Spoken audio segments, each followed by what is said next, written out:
ए plus प्रतिभा classes में आपका फिर से स्वागत है। तो आज हम पढ़ते हैं भारत के भौतिक प्रदेश। तो चलिए स्टार्ट करते हैं। 1964 में एसपी चटर्जी द्वारा गजेटियर ऑफ इंडिया में भारत को 4 भौतिक प्रदेशों में विभाजित किया है। कितने भौतिक प्रदेशों में? 4 भौतिक प्रदेशों में। तो चलिए पहले वो 4 भौतिक प्रदेश हमें देख लेते हैं।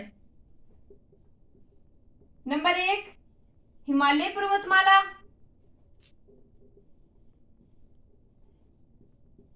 हिमालय पर्वतमाला। नंबर 2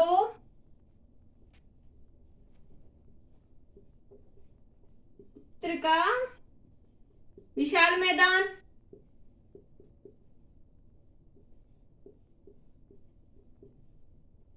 नंबर 3 प्रायद्वीपीय पठार।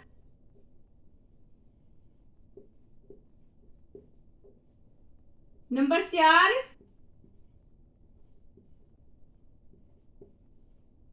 द्वीप समूह है।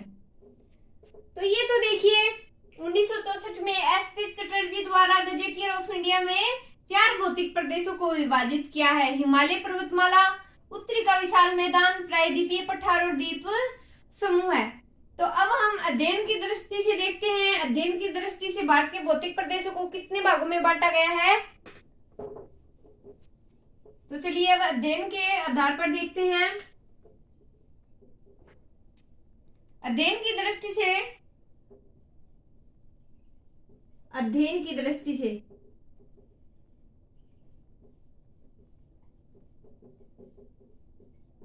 तो अध्ययन की दृष्टि से कितने भागों में बांटा गया है? 6 भागों में बांटा गया है। नंबर 1 लिखिए हिमालय पर्वतमाला। हिमालय पर्वतमाला।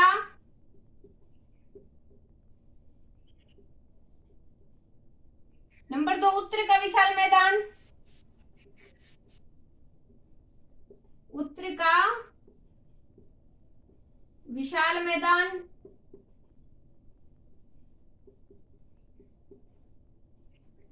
नंबर 3 प्रायद्वीपीय पठार। नंबर 4 तटीय प्रदेश। तटीय प्रदेश। नंबर 5 द्वीपीय क्षेत्र। नंबर 6 हो गया थार का मरुस्थल।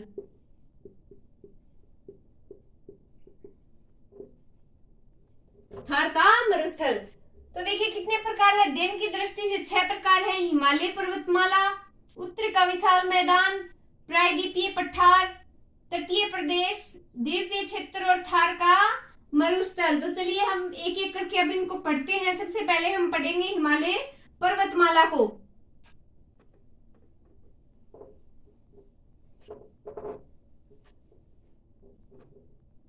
तो हेडिंग लगा लीजिए हिमालय पर्वतमाला।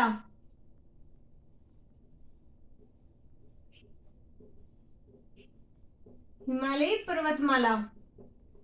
तो सबसे पहले तो देखिए हम हिमालय पर्वतमाला की उत्पत्ति से संबंधित सिद्धांत पढ़ लेते हैं। 3 सिद्धांत महत्वपूर्ण है, हम सिर्फ उन्हीं को पढ़ेंगे। तो देखिए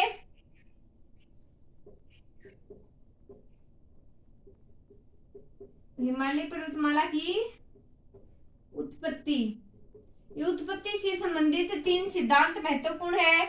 तो ये देखिए कौन कौन सा सिद्धांत है। भूसन्नति का सिद्धांत, भूसन्नति का सिद्धांत।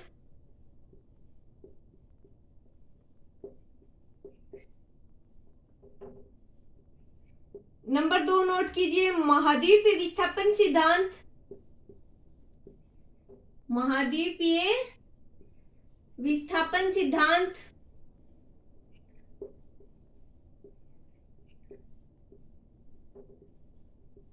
नंबर 3 प्लेट विवर्तनी की।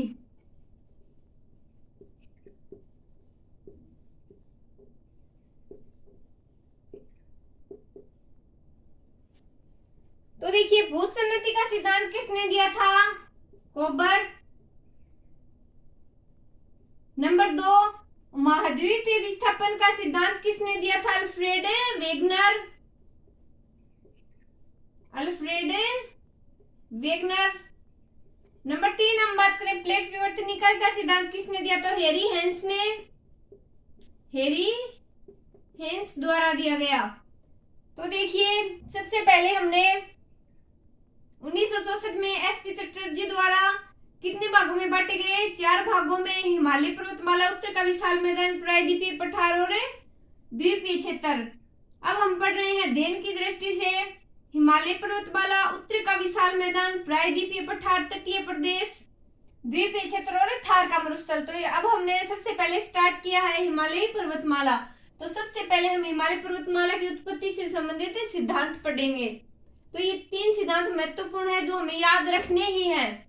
तो पहला कौन सा है? भूसन्नति का विस्थापन सिद्धांत। भूसन्नति का सिद्धांत तो कौन सा है, किसने दिया? कोपर द्वारा दिया गया। महाद्वीपीय विस्थापन सिद्धांत किसके द्वारा दिया गया? अल्फ्रेड वेगनर के द्वारा दिया गया। नंबर 3 देखिए, प्लेट विवर्तनिकी का सिद्धांत किसके द्वारा दिया गया? तो हेरी हेंस के द्वारा दिया गया। तो हम सबसे पहले पढ़ेंगे भूसन्नति का सिद्धांत। तो चलिए स्टार्ट करते हैं।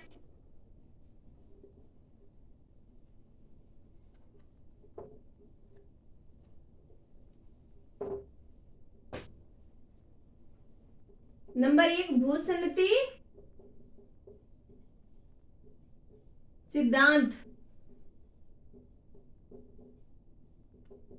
सबसे पहले हम देखते हैं भूसन्नति सिद्धांत। तो पहले हम इसको एक डायग्राम के द्वारा समझेंगे।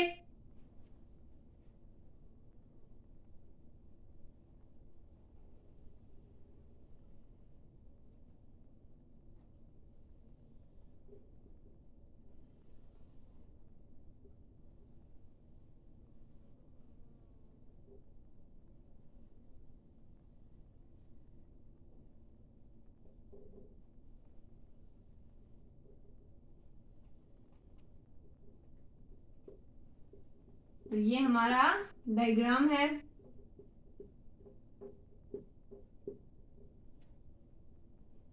ये दोनों ओर से इसमें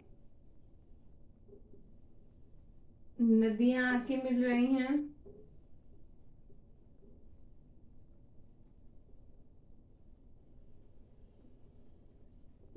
ये कुछ अवसाद हैं, कंकड़ पत्थर हैं।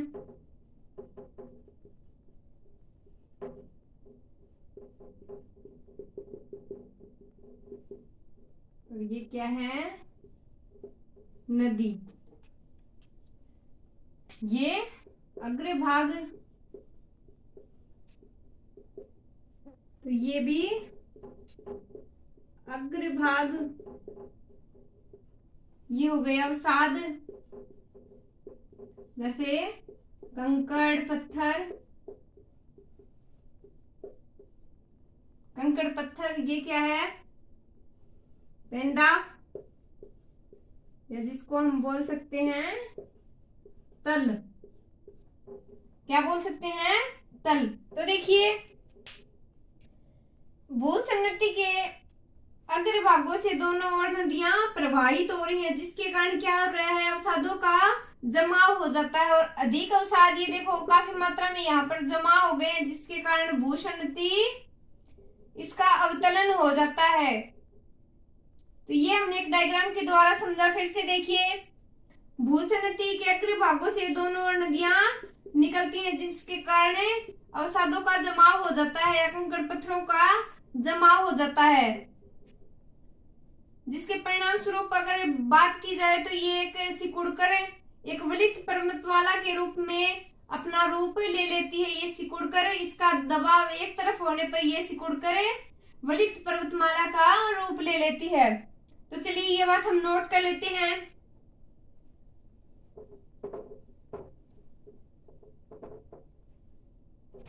तो लिखिए,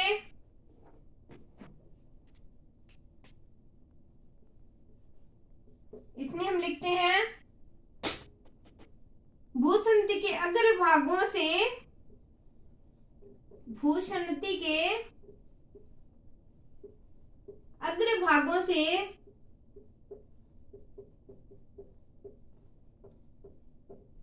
दोनों ओर थी ना नदियां, तो दोनों ओर नदियां प्रवाहित होती हैं।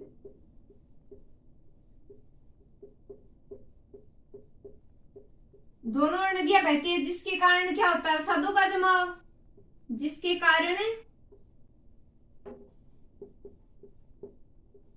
अवसादों का जमाव हो जाता है।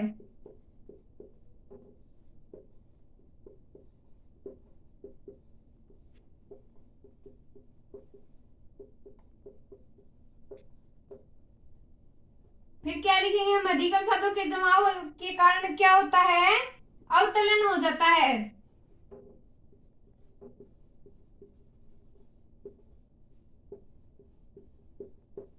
अधिक अवसादों के कारण अवतलन, पूरा लिखने की जरूरत नहीं है। क्या हो जाता है? अवतलन हो जाता है। नेक्स्ट हम क्या बात करेंगे? जैसे कि फिर उससे परिणाम क्या निकलता है? अग्रभाग निकला हुआ है वो सिकुड़ कर एक वलित पर्वतमाला का रूप ले लेता है। तो हम इसमें ये भी नोट कर देते हैं, जिसके परिणाम स्वरूप लिख लो, जिसके परिणाम स्वरूप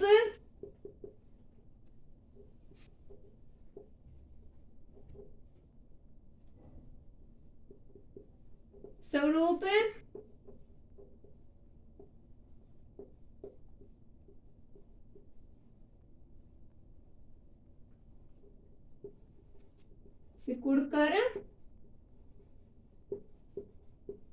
वलित पर्वतमालाओं का रूप ले लेते हैं।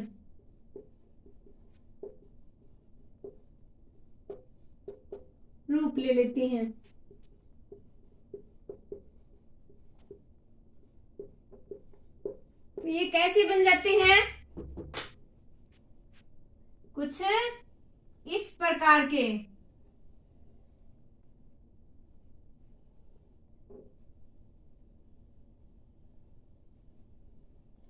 कुछ इस प्रकार के। तो ये तो वलित है, या फिर बोल सकते हैं अवलन। तो हिमालय एक क्या हो गया? वलित पर्वतमाला है। तो यहां पर ये भी लिख लीजिए, हिमालय एक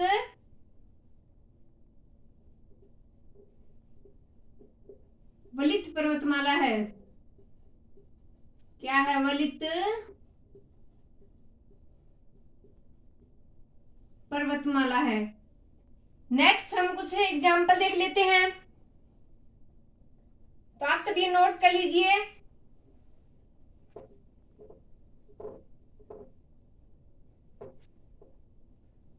कुछ एग्जाम्पल देखिए अब।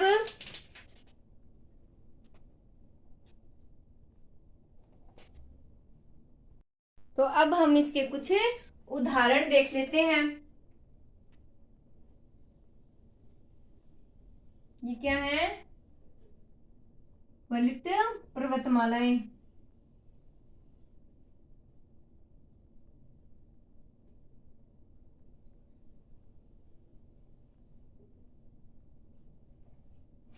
ये क्या? ध्यानश्यान पर्वतमाला कहाँ है? चीन।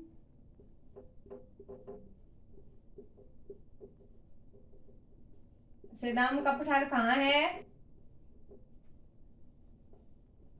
चीन। नंबर 2, कुनलुन पर्वतमाला कहाँ की? चीन की। नंबर 2, तिब्बत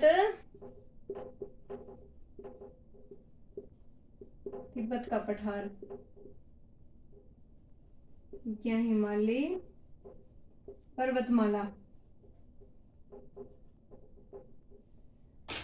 तो अब आप एक बात सुनिए।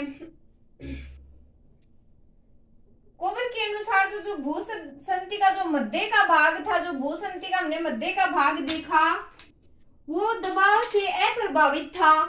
इनके ऊपर कोई दबाव नहीं था, जिनका परिणाम स्वरूप उसने तिब्बत का पठार बताया कि जिसके बीच कुछ भी प्रभाव नहीं पड़ा, उस दबाव का बीच में कोई प्रभाव नहीं पड़ा, मध्य पिंड में कोई प्रभाव नहीं पड़ा, जैसे कि तिब्बत का पठार बताया है। अनातोलिया का पठार भी उसने बताया है, ईरान का पठार। तो ये जो बस मोस्ट है हम वही पढ़ेंगे, सारे हमें नहीं पढ़ने हैं। तो जो मध्य का जो भाग था, जैसे तिब्बत का पठार, तो कोपर ने इसे क्या नाम दिया, तो मध्य पिंड का नाम दिया। जिसके ऊपर कोई दबाव नहीं पड़ा उसे मध्य पिंड का नाम दिया। तो आपको समझ में आ गया होगा। अब हम पढ़ते हैं महाद्वीपीय विस्थापन सिद्धांत। तो चलिए स्टार्ट करते हैं।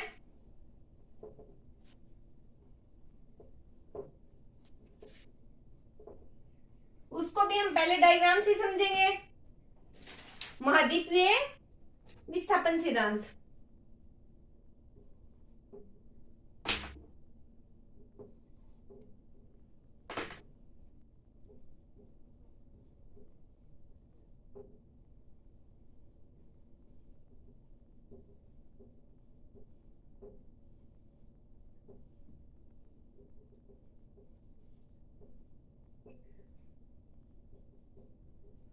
महाद्वीपीय विस्थापन सिद्धांत, तो इसको भी हम पहले डायग्राम के द्वारा समझेंगे।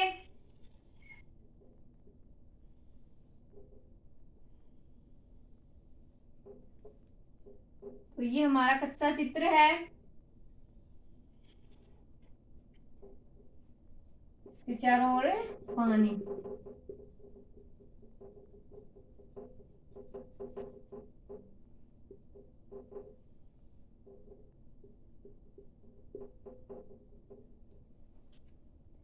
तो देखिए अब हम बात कर लेते हैं इनके भागों के बारे में। तो ये मध्य में क्या है, तैथिस सागर,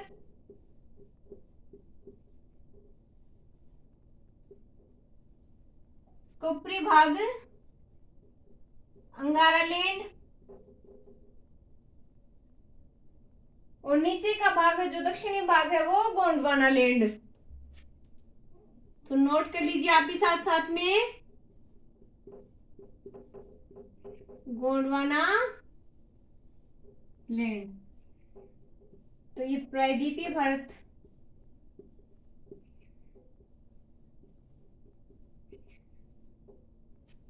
ये क्या हो गया, पेंजिया।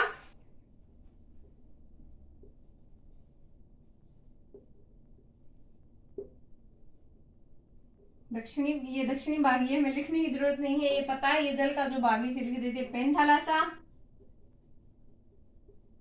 पेंथालासा, फिर किसी क्या बोल सकते हैं हम इसको, जलीय भाग भी बोल सकते हैं।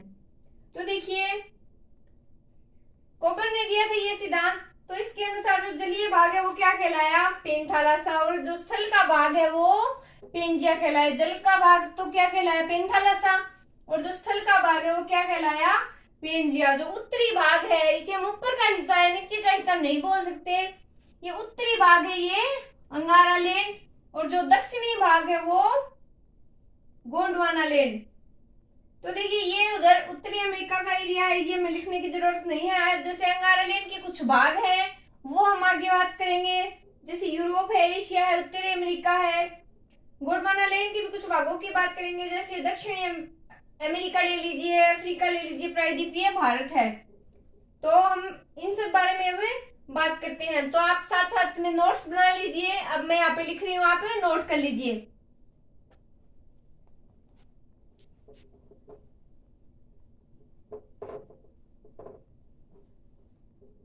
लिखना स्टार्ट कीजिए। इस सिद्धांत के द्वारा, इसके द्वारा जलीय भाग क्या कहलाया, पेंथालासा, स्थलीय भाग, स्थलीय भाग क्या कहलाया,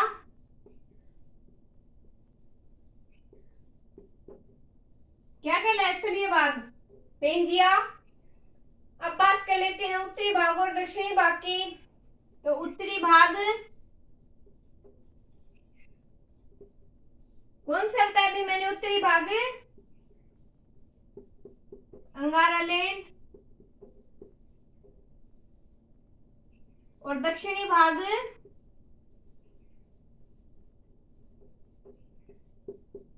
क्या बताया था? गोंडवाना लैंड। दक्षिणी भाग क्या है? गोंडवाना लैंड। तो यहाँ पे कुछ गोंडवाना लैंड के भाग देख लेते हैं और कुछ अंगारा लैंड के भाग देख लेते हैं। तो देखिए यहाँ पे मैं अलग से लिख रही हूं,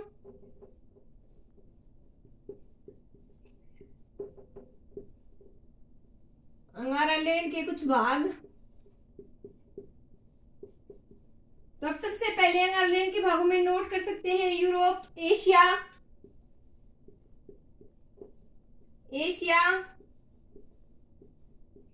उत्तरी अमेरिका। जो परीक्षा की दृष्टि से इंपॉर्टेंट है, हमें सिर्फ वही देखने हैं। नेक्स्ट देखिए गोंडवाना लैंड। गोंडवाना लैंड के भाग कौन कौन से हैं?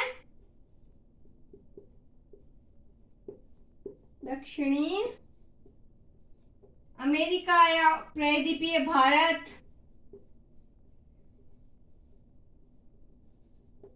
प्रायद्वीपीय भारत, ओशेनिया आदि। और जैसे तो अंटार्कटिका भी हम इसके अंदर लिख सकते हैं, लेकिन हम जो इम्पोर्टेंट है बस उन्हीं को पढ़ेंगे।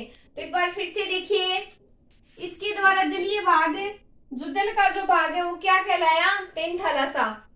स्थलीय भाग पेंजिया, उत्तरी भाग अंगारा लैंड, दक्षिणी भाग गोंडवाना लैंड। अंगारा लैंड के कुछ भाग हैं यूरोप, एशिया, उत्तरी अमेरिका। गोंडवाना लैंड के भाग हैं दक्षिण अमेरिका, प्रायद्वीपीय भारत और ओशेनिया। जैसे कि हम बात कर लेते हैं भूगर्भिक दृष्टि से एशिया किसका भाग है?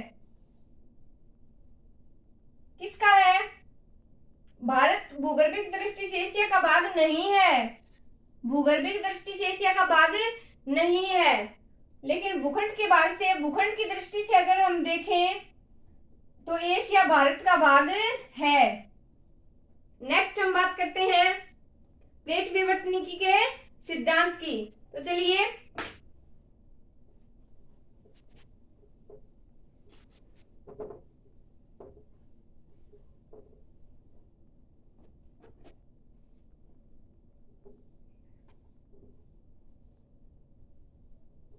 प्लेट विवर्तनिकी सिद्धांत।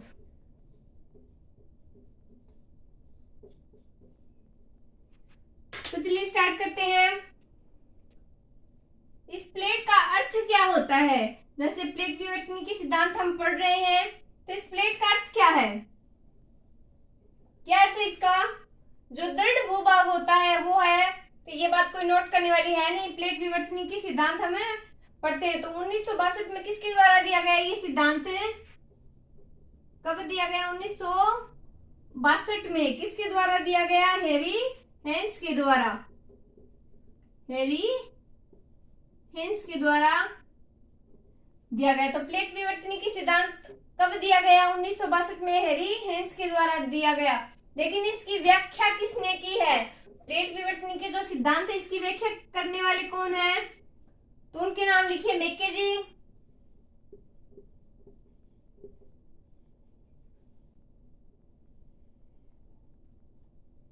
मॉर्गन, और कौन है एक? पार्कर। तो प्लेट विवर्तनिकी सिद्धांत 1962 में हैरी हेंस के द्वारा दिया गया, लेकिन इसकी व्याख्या किसने की? मैकेजी, मॉर्गन या पार्कर। इन तीनों ने क्या की? इसकी व्याख्या की है। तो गति के आधार पर इनके प्रकार तीन हैं। प्लेट विवर्तनिकी की गति के आधार पर ये तीन प्रकार की हैं। तो वो हम तीनों प्रकार थोड़ी थोड़ी देख लेते हैं, जैसे अपसारी, अभिसारी और रूपांतरण। तो चलिए देख लेते हैं गति के आधार पर। नोट कर लीजिए गति के आधार पर। गति के आधार पर तीन कौन कौन से? अपसारी,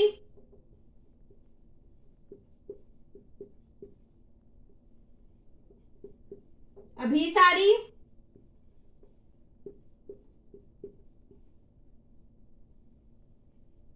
और ये रूपांतरण।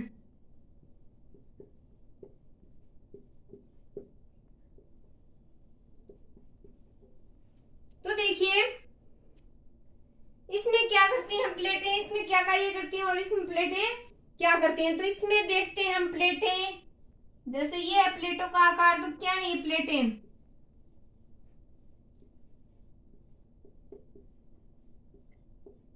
थ्योरी ज्यादा लिखने की जरूरत है नहीं। अब सारी प्लेटों में प्लेटें दूर दूर होती हैं, दूर दूर हटती हैं। अभिसारी की अगर हम बात करें तो ये प्लेटें आपस में टकराती हैं, क्या करती हैं, आपस में टकराती रहती हैं। रूपांतरण की अगर हम बात करें तो ये प्लेटें, ये देखिए समानांतर निकल जाती हैं।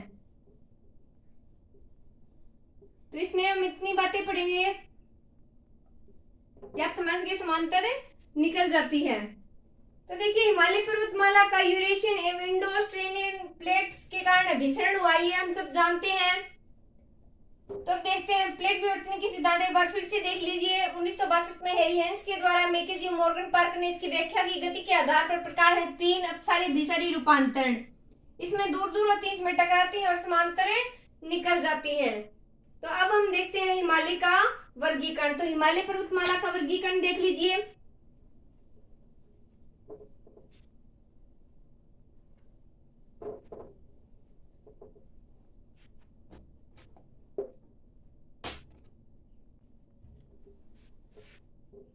हिमालय पर्वतमाला का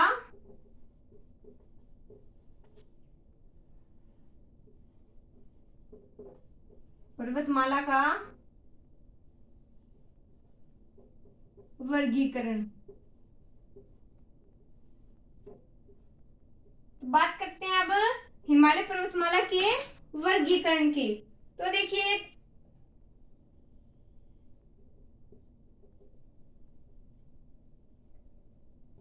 तो बात करते हैं हिमालय पर्वतमाला के वर्गीकरण के बारे में। तो ये सबसे पहले मैं यहाँ लिख दे रही हूँ पूर्वांचल हिमालय,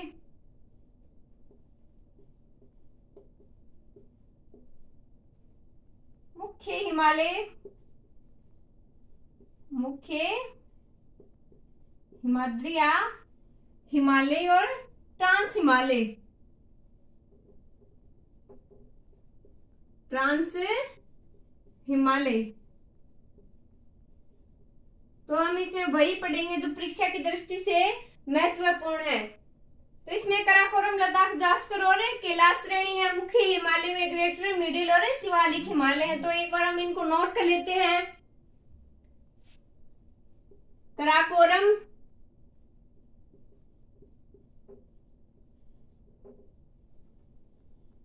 कराकोरम, लद्दाख,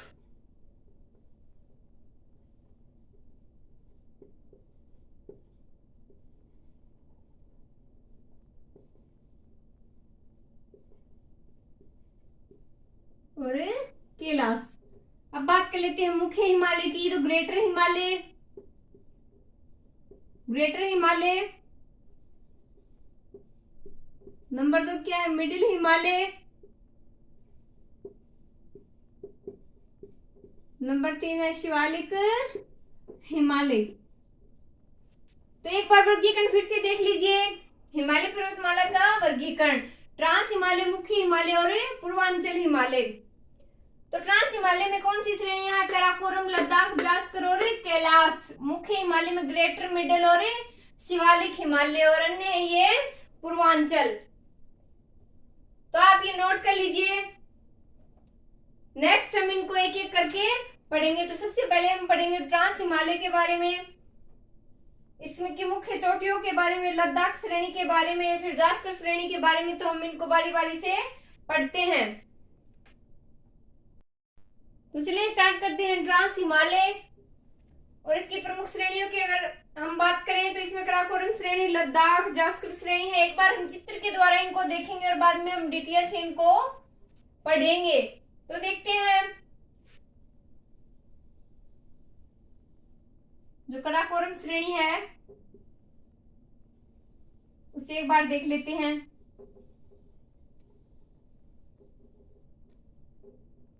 ये कराकोरम श्रेणी है, यहाँ पर कराकोरम दर्रा भी है,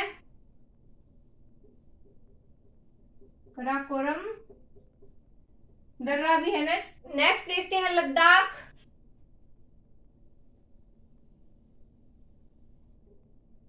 ये कौन सी है? लद्दाख। नेक्स्ट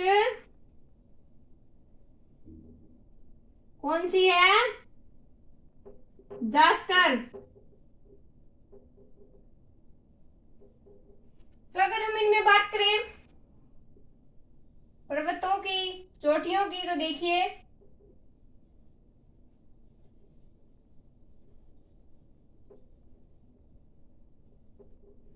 सबसे पहले कराकोरम श्रेणी देखते हैं। इसमें कराकोरम है, दर्रा है।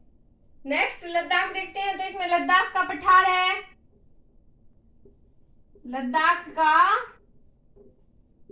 एक बार मैं ये ऐसे समझा रही हूँ, इसके बाद हम ये सारी बातें नोट करेंगे। और क्या है? पुंगा घाटी है। ये सिर्फ आपको थोड़ा सा याद हो जाए बस इसी के लिए है। और यहाँ गलवान घाटी भी है, पेंगोंग झील भी है, पेंगोंग। इसके बाद मैं आपको नोट करवा दूंगी ये सारी चीजें। और क्या है? खारदुंगला दर्रा भी किसमें है? लद्दाख श्रेणी में ही तो है, खारदुंगला दर्रा। ये मोटर वाहन दर्रा भी इसको कहते हैं।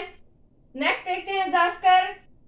इसमें क्या है? श्रीनगर, श्रीनगर। इसमें क्या? श्रीनगर दर्रा। तो इसमें क्या होगा? जोजिला दर्रा है यहीं पर, जोजिला दर्रा। जोजिला दर्रा है, यहाँ से पीछे सिंधु है, सिंधु नदी।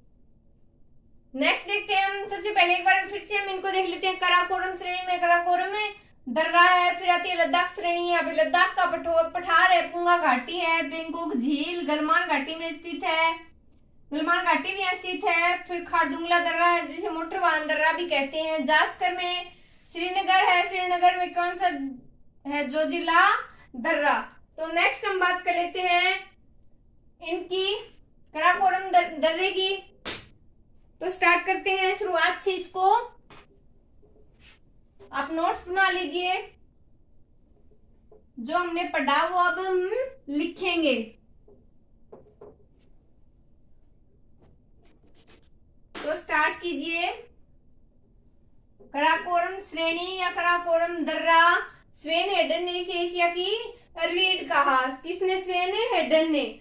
तो सबसे पहले ट्रांस हिमालय की बात हमने इतनी की नहीं, तो पहले इसकी खोज लिख लेते हैं। इसकी ज्यादा बातें नहीं करेंगे। खोज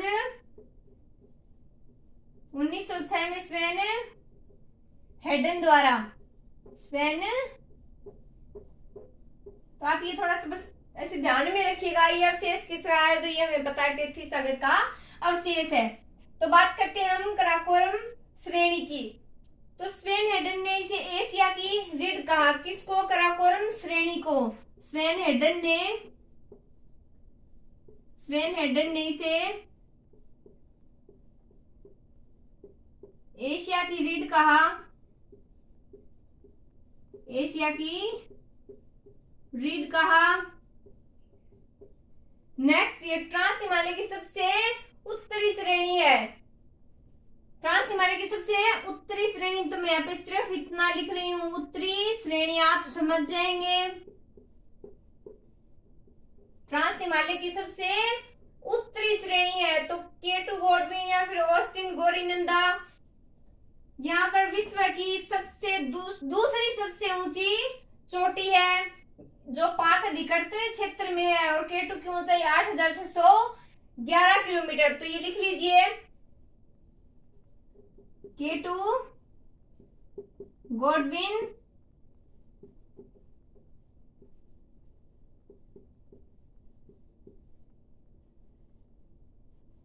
ये विश्व की दूसरी सबसे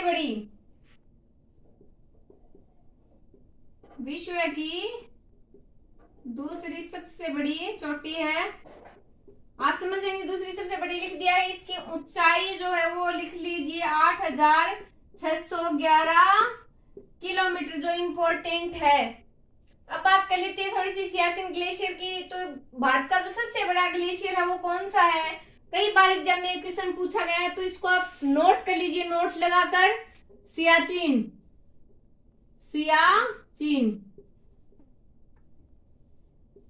क्या है ये भारत का सबसे बड़ा ग्लेशियर है?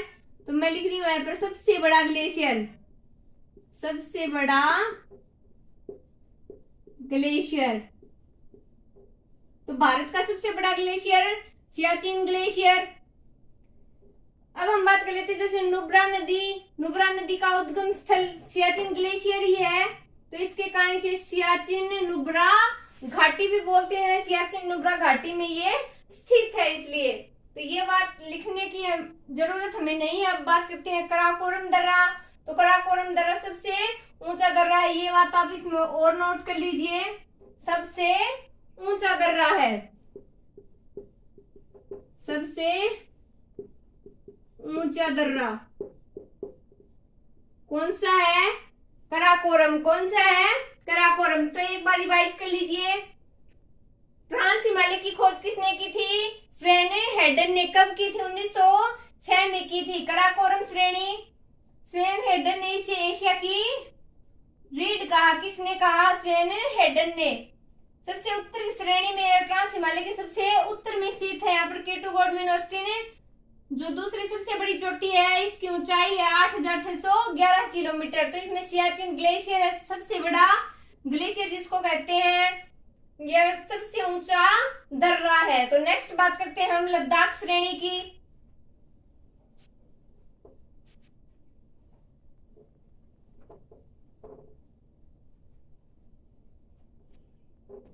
तो लद्दाख श्रेणी नोट कीजिए, लद्दाख श्रेणी। तो लद्दाख श्रेणी की अगर हम बात करें तो इसमें कौन सी चोटी है? राकापोशी चोटी है, विश्व की सबसे तीव्र ढलान वाली चोटी है। तो इसमें ये बात नोट कर लीजिए, राकापोशी चोटी।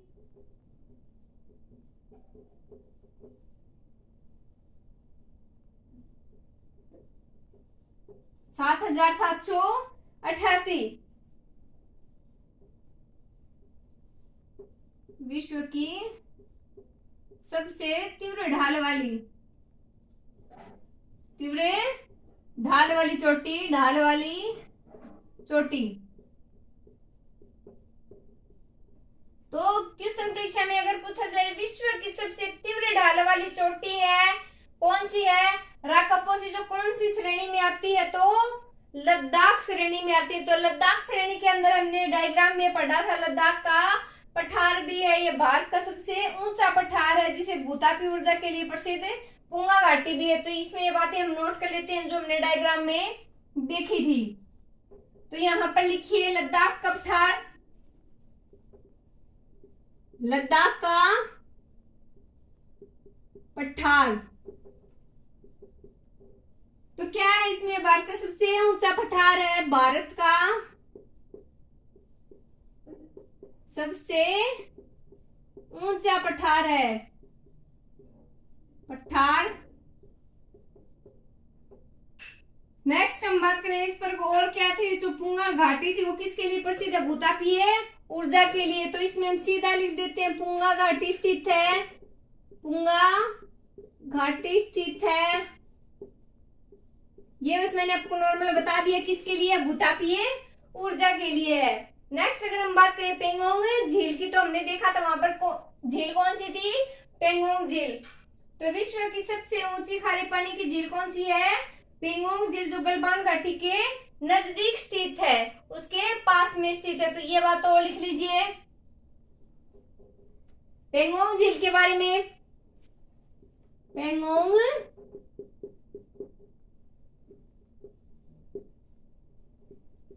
पेंगोंग झील के बारे में तो ये विश्व की सबसे ऊंची खारे पानी की झील, विश्व की सबसे ऊंची खारे पानी की झील,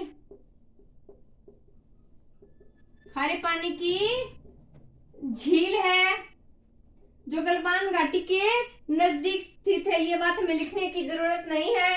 खारदुंगला दर्रा हम पढ़ेंगे। खारदुंगला दर्रा भी हमने इसी श्रेणी में देखा था, तो हम दो चार बातें उसकी भी नोट कर लेते हैं। खारदुंगला दर्रा लगाइए, खारदुंगला दर्रा। तो खारदुंगला दर्रा ये विश्व का सबसे ऊंचा, मैंने बताया था ये मोटर वाहन दर्रा इसको कहते हैं। तो विश्व का सबसे ऊंचा मोटर वाहन दर्रा, विश्व का सबसे ऊंचा मोटर वाहन दर्रा, मोटर वाहन दर्रा है। ये हिमालय की श्रृंखला को म्यांमार में अंशकायोमो कहते हैं। तो हिमालय की जो श्रृंखला है उसको म्यांमार में जब हो जाएगी हिमालय की श्रृंखला, तो उसे क्या कहते हैं? अंशकाने योमा। तो ये बात लिख लीजिए, चाहे तो लिख लीजिए। म्यांमार में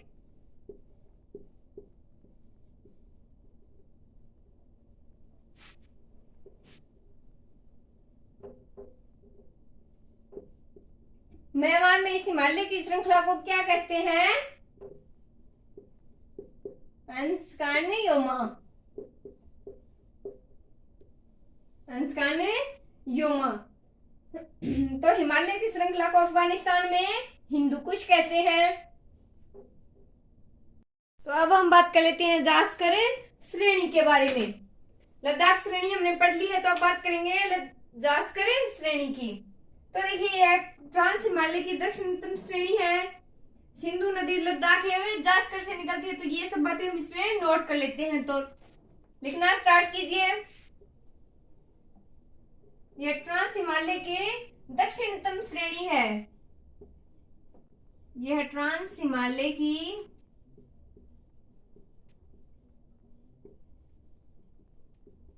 दक्षिणतम श्रेणी है। कैसी श्रेणी है? दक्षिणतम श्रेणी है। सिंधु नदी लद्दाख है जास्कर के मध्य बहती है। तो ये बात यहाँ पर लिख लीजिए। सिंधु नदी,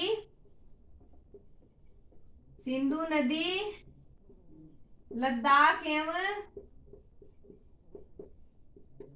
जास्कर के मध्य लिख रही हूं मैं, जास्कर के। तो सिंधु नदी लद्दाख एवं जास्कर के मध्य बहती है। तो यह श्रेणी लेह के दक्षिण में हो गई। यह ट्रांस हिमालय की दक्षिणतम श्रेणी है। अब बात कर लेते हैं जोजिला दर्रा की। इसमें जोजिला दर्रा जो किस किस को जोड़ता है? जोजिला दर्रा, जोजिला दर्रा किस किस को जोड़ता है? लेह को श्रीनगर से जोड़ता है। किसको जोड़ता है? लेह को श्रीनगर से जोड़ता है। तो जास्कर श्रेणी है ट्रांस हिमालय की दक्षिणतम श्रेणी है। सिंधु नदी लद्दाख या जास्कर के मध्य बहती है। नेक्स्ट देखिए, जोजिला दर्रा लेह को श्रीनगर से जोड़ता है। तो अब थोड़ी सी बात कर लेते हैं कैलाश श्रेणी की। कैलाश श्रेणी के बारे में देखिए, कैलाश श्रेणी, इसमें हम दो बातें नोट करेंगे। तो पहली बात देखिए, लद्दाख श्रेणी को ही कैलाश श्रेणी कहते हैं। लद्दाख श्रेणी को ही कैलाश श्रेणी कहते हैं,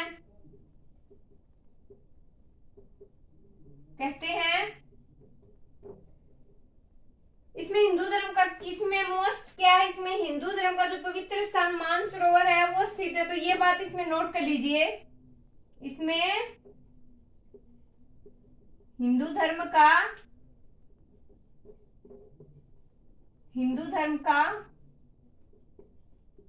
पवित्र स्थान क्या है? मानसरोवर स्थित है। तो कैलाश श्रेणी, लद्दाख श्रेणी को क्या कहा जाता है? कैलाश श्रेणी। इसमें हिंदू धर्म का पवित्र स्थान मानसरोवर स्थित है, इसके लिए ये इंपॉर्टेंट है। तो आपको ये समझ में आ गया होगा। तो नेक्स्ट वीडियो में हम पढ़ेंगे